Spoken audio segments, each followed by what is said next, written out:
আমাদের কওমি অঙ্গনে এটা সবচেয়ে ভয়ঙ্কর জিনিস। আমরা আমাদের হুজুর যেটা বলছে মানে এটাই, কান ছিলে নিয়ে গেছে মানে নিয়ে গেছে, কান ধরার সময় আমার আর নাই। ভাই এখান থেকে বেরিয়ে আসতে হবে। বলছে মানে এদের আকীদা নাই, এরা সবচেয়ে খারাপ, এটা বলছে মানে এটাই, এটার বাইরে চিন্তা করার আর আমাদের সুযোগ নাই। না ভাই, এটা করা যাবে না। আল্লাহ তাআলা আপনাকে চিন্তুক মনের চিন্তা করার ধারণা দিয়েছে। বাংলাদেশে হিন্দু কত পার্সেন্ট? 10%, 10%-এর উপরে। তার মানে সেখানে যদি আপনি এখানে ইসলামী শাসন কায়েম করতে হলে আপনাকে এখানকার সংস্কৃতি অবস্থা, এজন্য ইস্তেহাদ করার ক্ষমতা দিয়েছে আল্লাহ।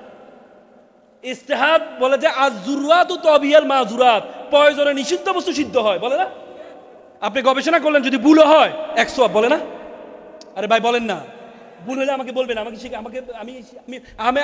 আমি স্টুডেন্ট, আমি বলছি এভরিডে স্কুল ডে, বলে না ইস্তেহাদ করলে যদি ভুল হয় 100, আর যদি ভুল না হয় তাহলে কি 200। তার মানে কি? ইস্তেহাদ তো এই জন্য সুযোগ করে দিয়েছে আপনাকে গবেষণা করার জন্য। বর্তমানের অবস্থার লোকে একসময় সিয়াসাত, রাজনীতিকে হারাম বলতো না আমাদের আলেমরা, বলতো না? আর এখন বুঝেছে যে রাজনীতি করা ছাড়া বাংলাদেশে ইসলামী আইন বাস্তবায়ন করা সম্ভব না।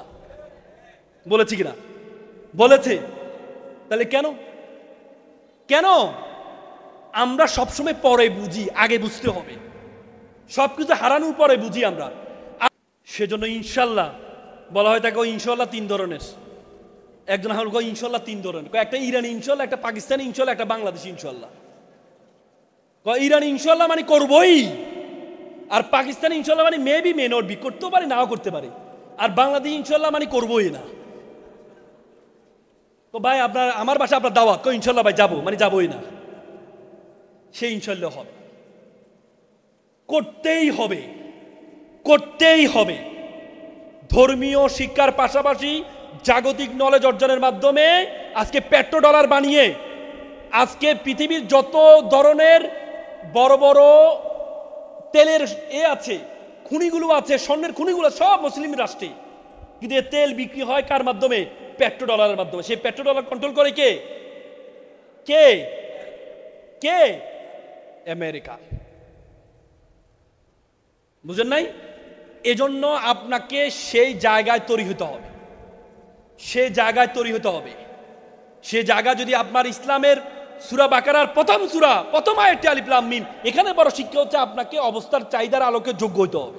পারবেন তো ইনশাল্লাহ? এখানে ইংরেজি শিখানো হয়। ইংরেজির মতো পৃথিবীতে সবচেয়ে সহজ ভাষা কিন্তু ইংরেজি, এটা জানেন? আরবি ভাষা কঠিন ভাষা, কিন্তু আরবি ভাষা আমরা মনে রাখি আল্লাহর রহমতের কারণে। পৃথিবীতে কেউ হাফেজ কোরআন মুখস্থ করেছে, কিন্তু সে গুনাহে লিপ্ত, সেই ব্যক্তি কোরআন মুখস্থ রাখতে পারে? পৃথিবীর সবচেয়ে বেশি পঠিত গ্রন্থ কোরআন শব্দটা কারনুন শব্দ থেকে আসছে, যার অর্থ হচ্ছে কি? অধিক পঠিত।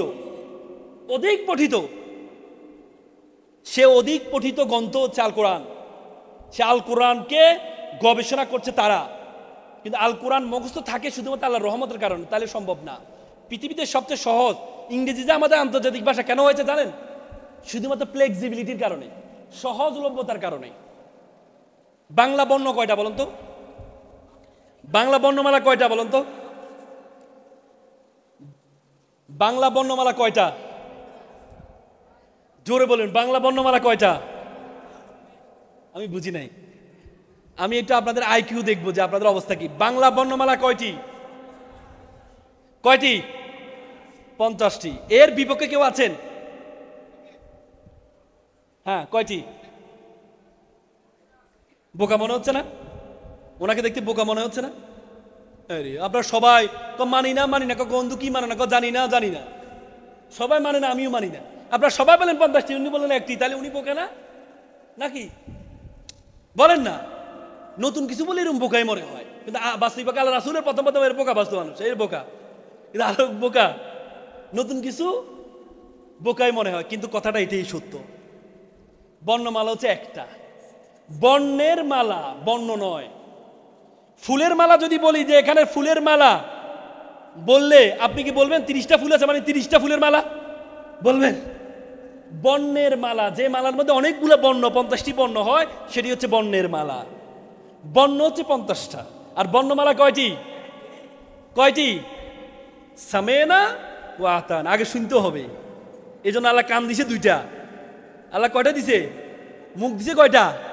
এই জন্য আগে শুনতে হবে, তারপরে কি করতে হবে? শোনার আগে আনুগত্য করে দিলে বিপদ আছে।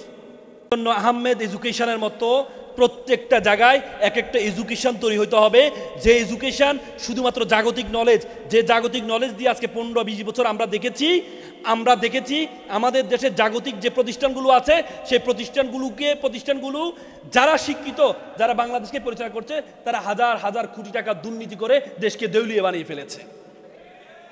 এমন একটা প্রজন্ম তৈরি করতে হবে যে প্রজন্মের মধ্যে জাগতিক নলেজও থাকবে এবং কি তার মধ্যে ধর্মীয় নলেজও থাকবে। তারা হচ্ছে আপনারা।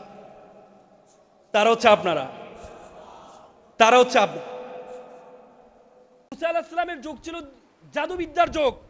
আল্লাহ তাআলা মুসা আলাইহিস সালামকে জাদুবিদ্যা শিক্ষা দিয়েছেন, লাঠি ফেলো, কি হয়ে যাবে?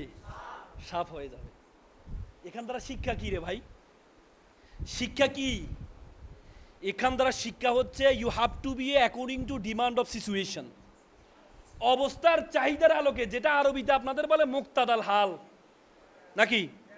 অবস্থার চাহিদার আলোকে আপনাকে নিজেকে তৈরি করতে হবে। অবস্থার চাহিদা, যদি আজকে পারমাণবিক বোমার যোগ হয়, তাহলে আপনাকে পারমাণবিক বোমার যোগ যে যোগ্যতা, সে যোগ্যতা আপনাদের অর্জন করতে হবে। আজ যদি ইনফরমেশন টেকনোলজির যোগ হয়, তাহলে আহমেদ এডুকেশনের মাধ্যমে আপনাদেরকে সেই শিক্ষা অর্জন করতে হবে। আল্লাহ তাআলা আপনাকে অনর্থক সৃষ্টি করেন নাই। আল্লাহ তাআলা আপনাকে কাজের জন্য সৃষ্টি করেছেন। আপনি মানুষ, আপনি উঠতে পারবেন না, কিন্তু আল্লাহ তাআলা আপনাকে সেই ক্ষমতা দিয়েছেন, বিমান বানিয়ে উড়ার ক্ষমতা দিয়েছেন। আপনি মানুষ, আপনি মাছের মতো সাঁতার জানবেন না, পানির নিচে থাকতে পারবেন না, কিন্তু আল্লাহ তাআলা সাবমেরিন আপনাকে সেই ক্ষমতা দিয়েছে, সাবমেরিনের মাধ্যমে তুমি পানির নিচে যাও। আপনি পাখির মতো উঠতে পারবেন না, আল্লাহ তাআলা আপনাকে প্যারাসুট বানানোর ক্ষমতা দিয়েছে, যে পাখির মতো উড়ো, সবকিছু তুমি কন্ট্রোল করো। আল্লাহ তাআলা আপনাকে সিংহের মতো, বাঘের মতো শক্তিশালী বানান নাই, কিন্তু তাদেরকে বশ করার ক্ষমতা আপনাকে দিয়েছে। এজন্য বর্তমান যুগের যে নলেজটি আপনাদেরকে আমি বলে রাখি,